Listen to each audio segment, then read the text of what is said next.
నమస్తే.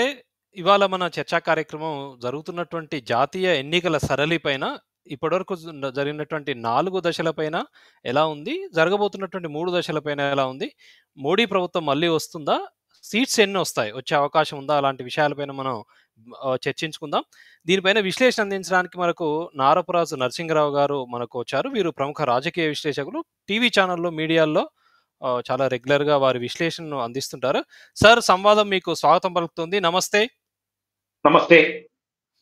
సార్, ఏం జరుగుతుంది చెప్పండి? కొంతమంది సెఫాలజిస్టులు అంటారు అసలు మోడీ గవర్నమెంట్‌కి సీట్స్ రావు అని. ఇప్పుడు కొంతమంది మోడీ ప్రభుత్వానికి సంబంధించిన వ్యక్తులు కావచ్చు, అమిత్ షా లాంటి జాతీయ నాయకులు కావచ్చు, లేదు మేము ఆల్రెడీ సగం 272 సీట్లు మేము ఆల్రెడీ దాటేసాం 4 దశల్లోనే. మిగతా వచ్చేవన్నీ కూడా మాకు బోనసే అన్నట్టుగా అమిత్ షా లాంటి నాయకులు అన్నారు. ఏంటి చెప్పండి అసలు సిట్యుయేషన్? మీకు మన సంవాదం ఛానల్ చూస్తున్నటువంటి వీక్షకులందరికీ కూడా శుభోదయం. మనం 2023 సెప్టెంబర్, అక్టోబర్లలోనే ఇప్పుడు మీరు ఎవరైతే ప్రస్తావన చేసినటువంటి సెఫాలజిస్టులు అనండి, ఎన్నికల వ్యూహకర్తలు అనండి, లేకపోతే పొలిటికల్ విశ్లేషకులు అనండి, లేకపోతే రాజకీయ పార్టీల అభిప్రాయాలు సేకరించేవారు అనండి, లేకపోతే కొన్ని మీడియా సంస్థలు అనండి, వాళ్ళు ఏం చెప్తున్నాయంటే సెప్టెంబర్లోనే జనవరి 22వ తారీఖు నాడు, అంటే రాబోయే 2024లో అయోధ్యలో ప్రాణప్రతిష్ఠ కార్యక్రమం జరుగుతుంది. నరేంద్ర మోడీ బీజేపీ రాబోయే ఏప్రిల్ మేలలో జరగబోయేటువంటి ఎన్నికలకు ఒక ఎజెండా సెట్ చేశారు అని చెప్పేసి ఒక 6 నెలల ముందు నుంచే ఈ మీడియా సంస్థలు, ఈ వ్యక్తులు, ఇవన్నీ కూడా కోడెక్కుచాయి. గడిచిన 6 నెలలుగా దేశవ్యాప్తంగా చర్చలన్నీ అట్లాగే జరిగాయి. అంటే మోడీ రామ మందిరాన్ని కొంతమంది దాన్ని పాజిటివ్గా తీసుకోవాల్సిన వాళ్ళు పాజిటివ్ చర్చలు చేశారు. నెగిటివ్గా చర్చలు చేసే వాళ్ళు ఏం చేశారు, అసలు ఇంకా ప్రారంభం కాలేదు, గుడి పూర్తి కాలేదు, కానీ ఎన్నికల కోసం ఓపెన్ చేస్తున్నారు, లేకపోతే ఈ అయోధ్య నుంచి వచ్చినటువంటి అక్షింతలకు సంబంధించినటువంటి వివాదం కానివ్వండి, లేకపోతే అయోధ్యలో మాత్రమే రాముడు ఉన్నాడా, దేశంలో లేడా, మేము రామభక్తులమే, ఇట్లా అనేక రకాలైనటువంటి చర్చలు గత 8 నుంచి 9 నెలలుగా మన దేశంలో జరుగుతూ వస్తున్నాయి. సరే, అవన్నీ ఒకవైపు జరుగుతున్నటువంటి సమయంలో బీజేపీ తనకంటూ ఒక తనదైనటువంటి స్టైల్లో ముందుకెళ్ళింది. ఇప్పుడు మనకు 4 ఫేజ్లు ఎలక్షన్స్ అయిపోయినాయి. రేపు సాయంత్రం అంటే ఇంకొక 30 అవర్స్ సుమారుగా, 30 అవర్స్ లో 5th ఫేజ్ కూడా అయిపోతుంది. అవును. బట్ ఇలా మాట్లాడుతున్నటువంటి వాళ్ళు ఇప్పుడే మాట్లాడట్లేదు. మనం గుర్తుపెట్టుకోవాల్సిన విషయం ఏంటంటే, ఒక్కసారి మనం 2019 ఎన్నికలకు ముందు పోయినట్లయితే 2018 నుంచే ఈ యోగేంద్ర యాదవ్ కానివ్వండి, లేకపోతే సమ్ XYZ మీడియాలు కానివ్వండి, ఆ రోజు 2018లో ఈ యోగేంద్ర యాదవ్ లాంటి వాళ్ళకు, లేకపోతే వేరే ఇప్పుడు మనం చెప్పుకున్నటువంటి వేరే మీడియా సంస్థలకు తోడుగా మన తెలుగులో కూడా అన్ని మీడియా సంస్థలు ఆ రోజున ప్రముఖ మీడియా సంస్థలు, ఈనాడు కానివ్వండి, ఆంధ్రజ్యోతి కానివ్వండి, TV9 కానివ్వండి, NTV కానివ్వండి, ఇవన్నీ కూడా యాంటీ నేరేటివ్ బిల్డప్ చేయడంలో వాళ్ళ రూల్స్ వాళ్ళు పోషించారు. అవును. 19లో కూడా వాళ్ళు ఎక్కడ దాకా వెళ్ళారు చర్చలు. 2018లోనే, నేను 18 గురించి 19 దాకా రాలేదు, 18లోనే తెలుగుదేశం పార్టీ లోక్సభలో నరేంద్ర మోడీ ప్రభుత్వానికి వ్యతిరేకంగా ఒక అవిశ్వాస తీర్మానం పెట్టింది. ఐ థింక్ అది జూలై 20, 21, నాకు డేట్ పర్టికులర్ గా 20, 21 అని గుర్తులేదు, కానీ 2018 జూలై పెట్టినప్పుడు చంద్రబాబు నాయుడు తనకు ఎంపీల మద్దతు కోసం ఒక 4 రోజులు 5 రోజుల్లో ఢిల్లీలో ఉన్నాడు. ఆ ఢిల్లీలో ఉన్నటువంటి సమయంలో మన తెలుగు మీడియాలో వచ్చినటువంటి వార్తలు ఏంటంటే, మోడీ నాయకత్వం మీద RSS నమ్మకంగా లేదు, ఆగ్రహంగా ఉంది. ఈ ఎన్నికలు ఈ రేపు మన లోక్సభలో అవిశ్వాస తీర్మానం అయిపోగానే నితిన్ గడ్కరీని ప్రధానమంత్రిగా చేస్తారు. ఈ అవిశ్వాస తీర్మానంలో మురళీ మనోహర్ జోషి, LK అద్వానీ లాంటి రాజకీయ ఉద్దండులు, బీజేపీకి సంబంధించినటువంటి గురుతుల్యులు కూడా నరేంద్ర మీద కోపంతో వాళ్ళు నెగిటివ్ ఓట్ చేస్తున్నారు, యాంటీ ఓట్ చేస్తున్నారు అని చెప్పేసి ఇవే మీడియాలో కథనాలు వచ్చాయి. అవును. సరే కొద్దిసేపు ఆ మీడియా కథనాలు అవన్నీ పక్కన పెట్టిన తర్వాత మళ్ళీ 2019 ఎన్నికలకు వచ్చే వరకు ఏంటంటే సౌత్ లో ఎన్నికలు జరుగుతున్నప్పుడు నార్త్ బీజేపీ వీక్ అవుతుంది అని చెప్పేసి రాస్తారు. నార్త్ లో వీక్ ఎన్నికలు జరుగుతున్నప్పుడు సౌత్ లో జీరో అని చెప్పేశారు. తర్వాత అసలు మనం లాస్ట్ 2019 లో చూసుకుంటే మన దక్షిణ భారతదేశంలో కూడా కాంగ్రెస్ పార్టీ కంటే కూడా భారతీయ జనతా పార్టీకి కొన్ని సీట్లు ఎక్కువ వచ్చాయి అవును. సంఖ్యాపరంగా. అంటే ఇదంతా నేను ఈ ఉపోద్ఘాతం ఎందుకు చెప్పానంటే ఈ నెగిటివ్ నేరేటివ్ బిల్డప్ చేసేటువంటి వాళ్ళు ఎవరుతున్నారో వాళ్ళు కేవలం ఈ ఎన్నికల సందర్భంలోనే కాదు, 2014 నుంచి మొదలు పెట్టుకుంటే 2024 వరకు అసలు ఈ 2024తో కూడా ఆపరు. వాళ్ళ ఆజన్మాంతం ఒక నెగిటివ్ నేరేటివ్ ను బిల్డప్ చేయడంలో మాత్రమే వాళ్ళు ముందుంటారు.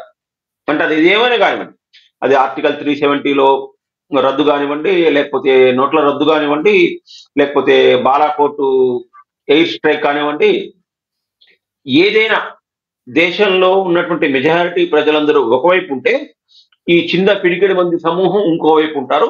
ఆ ఇంకోవైపు ఉండి ఈ యొక్క పెద్ద కోట్లాది మంది దేశానికి వ్యతిరేకంగా వార్తలు రాసేటువంటి పనిలో వాళ్ళు ముందుంటారు. ఇది స్థూలంగా చెప్పాల్సి ఉంటుంది. ఇది ఒక పార్ట్ అయిపోయింది. ఏది మన మీడియా సెఫాలజిస్టులు జస్ట్ లైక్ యోగేంద్ర యాదవ్ లాంటి వాళ్ళ యొక్క మైండ్ సెట్ ఎట్లా ఉంటుంది అనేటువంటిది ఒక పార్ట్ అయిపోయింది. సెకండ్ పార్ట్ కి తీసుకున్నట్లయితే యువతల భారతీయ జనతా పార్టీ దాని అధినాయకుడు నరేంద్ర మోడీ వాళ్ళ యొక్క ప్లానింగ్, వాళ్ళకు ఉండేటువంటి యంత్రాంగం, వాళ్ళకు ఉండేటువంటి యాక్షన్ ప్లాన్ వాళ్ళకి చాలా క్రిస్టల్ క్లియర్ గా మన ముందు కనబడుతున్నాయి. అవతల ఎవరు అనేటువంటి విషయాన్ని కూడా మనం చర్చ చూసుకున్నట్లయితే ఇందాక నేను చెప్పినటువంటి సెప్టెంబర్ ప్రస్తావన చేసిన దగ్గర నుంచి మొదలుపెట్టుకుంటే ఐ థింక్ ఆ సెప్టెంబర్ నవంబర్లలోనే ఇండి కూటమి అనేటువంటిది ఒక పుర్రు పోసుకుంది. అవును. పుర్రు పోసుకున్న తర్వాత ఒక 4 సమావేశాలు జరిగాయి. ఒకటి పాట్నాలో జరిగింది, ఒకటి చెన్నైలో జరిగింది, ఒకటి ముంబైలో జరిగింది, ఒకటి ఢిల్లీలో జరిగింది అనుకుంటా. అంటే ఐ మీన్ లేకపోతే 4 జరిగాయి ప్రధానమైనటువంటి మీటింగ్స్. ఈ 4 సమావేశాల్లో కూడా వాళ్ళకంటూ ఒక స్పష్టమైనటువంటి ఎజెండా ప్రజల ముందు ఏం ఉంచాలనేటువంటి దాంట్లో ఆ కూటమి ఫెయిల్ అయింది. అవును. మనం అధికారంలోకి వస్తే అసలు నిజంగా మన బలం ఎంత, మనకు ఏ రాష్ట్రంలో ఎన్ని సీట్లు వచ్చేటువంటి అవకాశం ఉంటుంది, మనకు ఉండేటువంటి ఆ యొక్క పార్టీలకు ఉండేటువంటి సంస్థాగత బలంగా ఆధారంగా మనం ఏ అంశాలని నరేంద్ర మోడీ ప్రభుత్వం చేస్తున్నటువంటి ప్రజా వ్యతిరేక కార్యక్రమాన్ని వేటిని హైలైట్ గా చేయాలి. అవును. ఈ విషయాల్లో వాళ్ళు ఫెయిల్ అయ్యారు. మీరు చెప్పబోతున్నారు, అడగండి. అదే మీరన్న అంటే ఎన్డీ కూటమి అన్నారు గదా! అంటే కనీసం వాళ్ళకు 300 స్థానాలు అంటే ఒక కాంగ్రెస్ తీసుకుంటే కానీ 300 స్థానాలలో కూడా పోటీ లేనట్టుంది. 320 చేయట్లేదు. అనుకుంటా. సో, అంటే ఏ రకంగా మోడీ గవర్నమెంట్ మళ్ళీ రాదు అని అంటారనేది అదే అడుగుదామనుకుంటున్నా. నేను అక్కడికే వస్తున్నా. అసలు వీళ్ళకు ఒక 4 సార్లు సమావేశం అయిన తర్వాత కూడా వీళ్ళకు ఒక కామన్ మినిమం ప్రోగ్రామ్ ని ఫిక్స్ చేసుకోలేకపోయారు. హ్మ్. ఇదిగోండి ఇతను మనకు మల్లికార్జున ఖర్గే మా ప్రధానమంత్రి అభ్యర్థి, లేదు శరద్ పవార్ మా ప్రధాన అభ్యర్థి, లాలూ ప్రసాద్ యాదవ్ కొడుకు మా అభ్యర్థి, లేకపోతే అఖిలేష్ యాదవ్ మా అభ్యర్థి, లేదు వీళ్ళందరూ కాదు అరవింద్ కేజ్రీవాల్. ఇట్లా ఒక వ్యక్తి విషయంలో ప్రధానమంత్రి అభ్యర్థి విషయంలో ఏకాభిప్రాయం రాలేకపోయింది. అంటే మొట్టమొదట ప్రధానమంత్రి అభ్యర్థి విషయంలోనే ఏకాభిప్రాయం రాకపోవడం వల్ల ఇక మిగిలినటువంటి ఎజెండా ఫిక్స్ చేసుకోవడంలో అసలు అది చర్చకే రాలేదు. అవును. హ్మ్. చర్చకు వచ్చినటువంటి ఒకే ఒక అంశం యాంటీ మోడీ. అంతే. మోడీకి వ్యతిరేకంగా ఉండాలనుకున్నారు కానీ అదే ఈ కాలక్రమంలో ఏమైంది, వాళ్ళలో వాళ్ళకే పడకపోవడం వల్ల ఫస్ట్ సీట్ల సర్దుబాటుకు సంబంధించినటువంటిది మమతా బెనర్జీ దూరం జరిగింది. తర్వాత అరవింద్ కేజ్రీవాల్ కొంత దూరం జరిగాడు. ఇట్లా అయిపోయి ఏమైపోయిందంటే ఎన్నికల దగ్గరికి వచ్చే రకంగా బలపడాల్సినటువంటి కూటమి విచ్ఛిన్నం అయిపోయింది అనే చెప్పుకోవాలి. అంటే ఇప్పుడు కూడా నేను ఈ పదం ఎందుకు వాడా అంటే మీరు బాగా గుర్తుపెట్టుకోండి, ఫస్ట్ సెకండ్ ఫేజ్లలో జరిగినటువంటి వయనాడు ఎన్నికల్లో కాంగ్రెస్ పార్టీ అభ్యర్థి రాహుల్ గాంధీ పోటీ పడ్డది సిపిఐకి సంబంధించినటువంటి అభ్యర్థి మీద. ప్రధానంగా వాళ్ళిద్దరి మధ్య పోటీ ఉంది. అవును. కేరళలో. కానీ 5th ప్లేస్‌కి వచ్చే వరకుల రాయబరేలీ ఎన్నికల్లో ఆ సిపిఐ అభ్యర్థి రాహుల్ గాంధీకి మద్దతుగా ప్రచారం చేస్తుంది. ఇన్ని కాంట్రడిక్షన్స్. అసలు అసలు ఇది చాలా విచిత్రమైనటువంటి విషయం. బహుశా ప్రపంచంలో ఇలాంటి సందర్భం వేరే పార్టీలకు వచ్చి ఉండదు. ఇక చూసినట్లయితే అసలు కాంగ్రెస్ పార్టీ ప్రధానమైనటువంటి రోజు కాంగ్రెస్ పార్టీ దేశ 1952లో మనం ఎన్నికల వ్యవస్థలోకి వచ్చిన తర్వాత మొట్టమొదటిసారిగా 328 స్థానాల కాంగ్రెస్ పార్టీ పరిమితం కావటం అనేటువంటిది ఇదే ప్రథమం. ఆ 328లో ఆంధ్రాకి సంబంధించినటువంటి 25 ఉన్నాయి. అంటే ఆంధ్ర 25 అని ఎందుకు స్పెషల్ గా చెప్తున్నాను అంటే ఆంధ్రాలో ఒక్క సీటు కూడా గెలవటం అనేటువంటిది చాలా కష్టసాధ్యం కాబట్టి ఆ 25 జీరోగానే మనం ముందుగానే ట్రీట్ చేసుకున్నట్లయితే సుమారుగా 304 సీట్లు. ఈ 304 సీట్లలో కూడా సుమారుగా 200 స్థానాల్లో 200 పైచిలుకు స్థానాల్లో కాంగ్రెస్ పార్టీ డైరెక్ట్ గా భారతీయ జనతా పార్టీతో పోటీ చేస్తుంది. 250 చిల్లర ఏదో ఉంది. అంటే అంత పటిష్టమైనటువంటి యంత్రాంగం ఉన్నటువంటి భారతీయ జనతా పార్టీతో నాయకత్వ లేమితో కొట్టుమిట్టాడుతున్నటువంటి కాంగ్రెస్ పార్టీ ఎంతవరకు ఫైట్ ఇవ్వగలుగుతుంది? వాళ్ళు తీసుకున్నటువంటి ఎజెండా, వాళ్ళ ప్రచారము ఇవన్నీ చూసినట్లయితే ప్రజలకు ఏం సందేశం ఇవ్వగలుగుతారు? నిన్ననే సీతారాం యేచూరి ఒక మాట అన్నారు. 2004లో కూడా మమ్మల్ని మీ ప్రధానమంత్రి అభ్యర్థి ఎవరు అడిగారు. ఆ రోజున అవతల వైపు అటల్ బిహారీ వాజ్పేయి ఉన్నాడు. వాజ్పేయికి వ్యతిరేకంగా మేము ప్రజల్లోకి వెళ్ళి మేము గెలిచిన తర్వాత మా ప్రధానమంత్రిని మేము ఎన్నుకున్నాం మన్మోహన్ సింగ్ని అని చెప్పారు. 2004కి 2024కి 2 జనరేషన్స్ మారిపోయినాయి. ఈ 20 సంవత్సరాల కాలంలో దేశంలో అనేక రకాలైనటువంటి మార్పులు వచ్చాయి అనేక రంగాల్లో.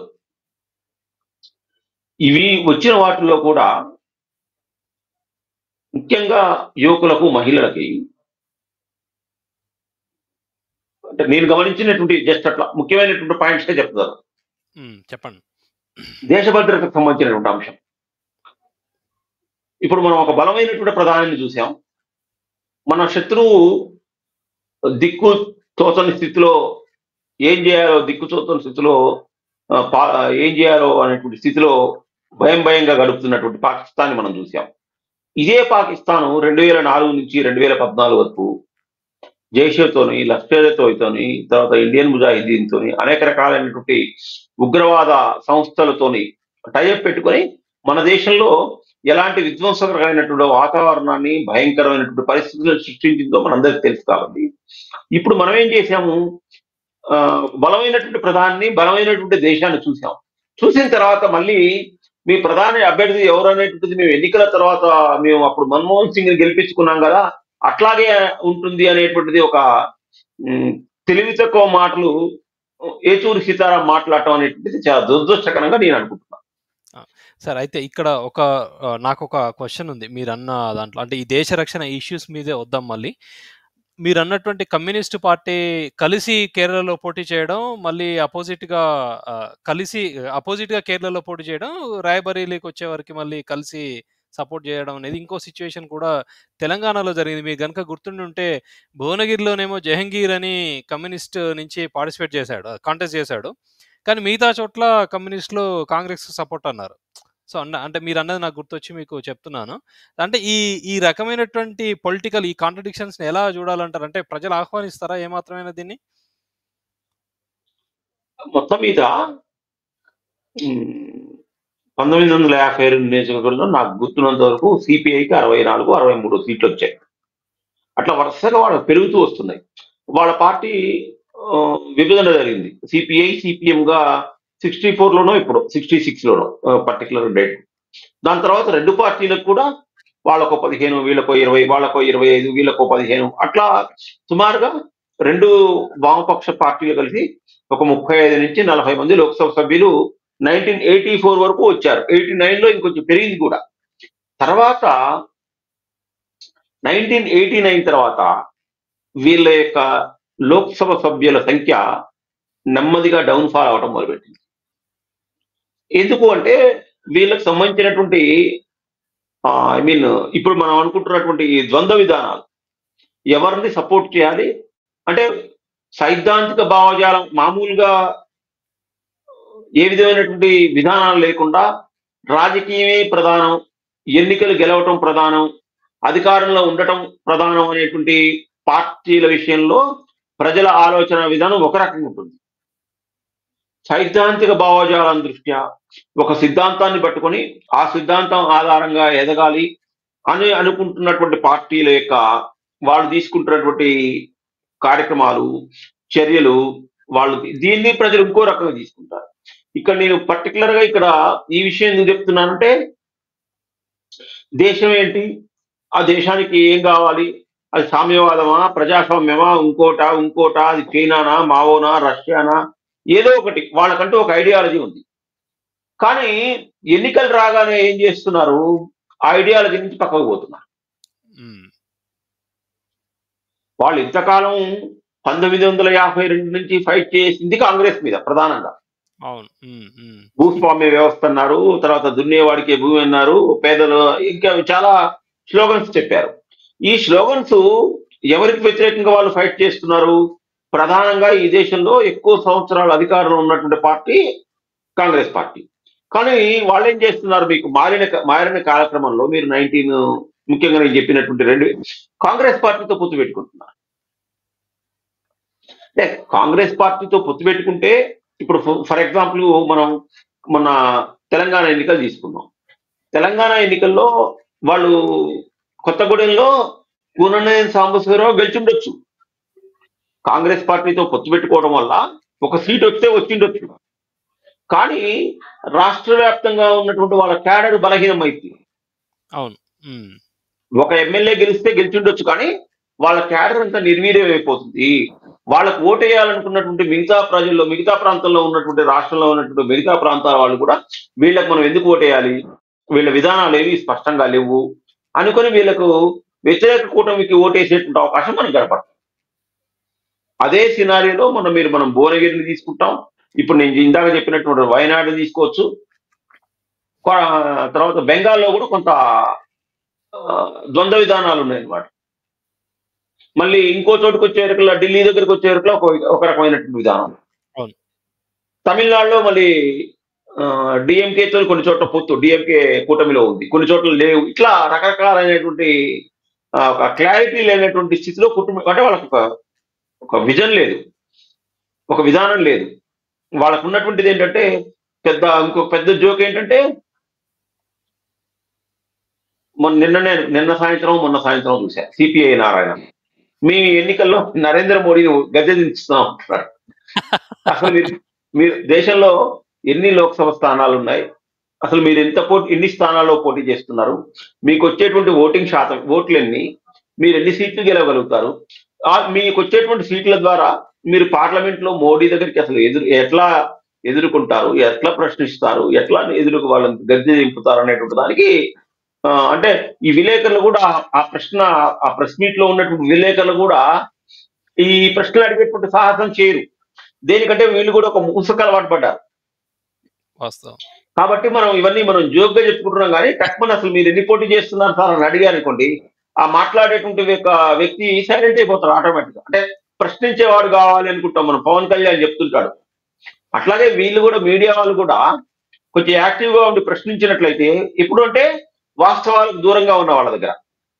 అన్ని చోట్ల ప్రశ్నించడం అనేటువంటిది కూడా కాదు. ఎవరైతే వాస్తవాలకు దూరంగా భ్రమంలో బతుకుతున్నటువంటి వాళ్ళని ఖచ్చితంగా ప్రశ్నించాల్సినటువంటి అవసరం ఈ సమాజానికి లేకపోతే ఫోర్త్ ఎస్టేట్ అనేటువంటి మీడియాకి ఖచ్చితంగా ఉంది.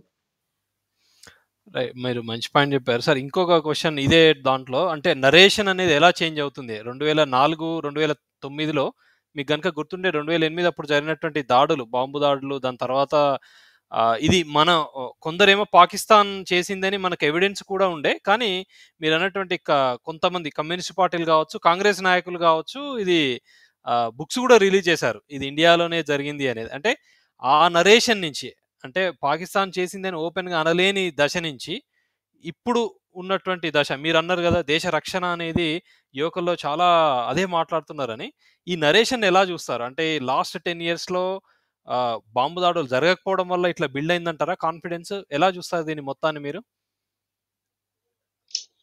అంటే ఒకటి ఐడియాలజీ. రెండోది ప్రజాస్వామ్యంలో ధైర్యంగా నిర్ణయాలు తీసుకోగలగటం. దీనికి రెండిటికి ప్యారలల్‌గా సంఖ్యాబలం. చట్టసభలో ఉండేటువంటి సంఖ్యాబలం. అంటే నేను ఎందుకు చెప్తున్నా అంటే ఈ విషయం నరేంద్ర మోడీకి ఏ విధమైనటువంటి ఐడియాలజీ ఉందో, ఆయన ఏ స్కూల్‌లో అయితే చిన్నప్పటి నుంచి పాఠాలు నేర్చుకున్నాడో, అటల్ బిహారీ వాజ్పేయి, అద్వానీలు కూడా అదే స్కూల్‌లోంచి పాఠాలు నేర్చుకొని వచ్చిన వాళ్ళే. వాళ్ళ ఐడియాలజీ అదే ఐడియాలజీ. ఐడియాలజీలో ఇద్దరి ఐడియాలజీలో ఎక్కడ కూడా తేడాలు లేవు. 100కు 100% ఒక్క శాతం కూడా ఇతను నరేంద్ర మోడీ వాళ్ళకంటే భిన్నంగా ఉన్నాడు. లేకపోతే వాళ్ళ ఐడియాలజీని ఇతను వ్యతిరేకిస్తున్నాడు అనటానికి మనకు అసలు స్కోప్ ఉండదు. ఇద్దరు సేమ్ టు సేమ్. కానీ వాజ్పేయి గారు ప్రధానమంత్రిగా ఉన్నటువంటి 96 నుంచి తీసుకున్నట్లయితే 96లో 13 రోజులు ఉన్నాడు. 98లో 13 నెలలు ఉన్నాడు. 99లో ఫుల్ టర్మ్ చేశాడు. ఈ ఫుల్ టర్మ్ చేసినప్పుడు కూడా ఆయనకంటూ ఆయన ఎజెండాని ఇందాకే నేను చెప్పాను. ఆ ఎజెండాలో బీజేపీ ఒక 30 సంవత్సరాల నుంచి 40 సంవత్సరాల నుంచి ప్రధానమైనటువంటి కీలకమైనటువంటి అంశాలు ఆ ఎజెండాలో లేవు. కారణం ఏంటి? ఆయనకు సంఖ్యాబలం లేకపోవడం. యెస్. ఆ సంఖ్యాబలం లేకపోవడం వల్ల రామ మందిరం ఎన్నికల అస్త్రంలో లేదు. ఎన్నికల అంశంగా లేదు. తర్వాత ఆర్టికల్ 370 లేదు. మీరు ఆర్టికల్ 370 కామన్ మినిమం అసలు దాని యొక్క ఊసే లేదు. కారణం ఏంటి? ఆ రోజు వాళ్ళ ముందున్నటువంటి లక్ష్యం ఒక మంచి పరిపాలన ఇవ్వాలి, సుస్థిరమైనటువంటి పరిపాలన ఇవ్వాలనేటువంటిది మాత్రమే వాళ్ళ ధ్యేయం.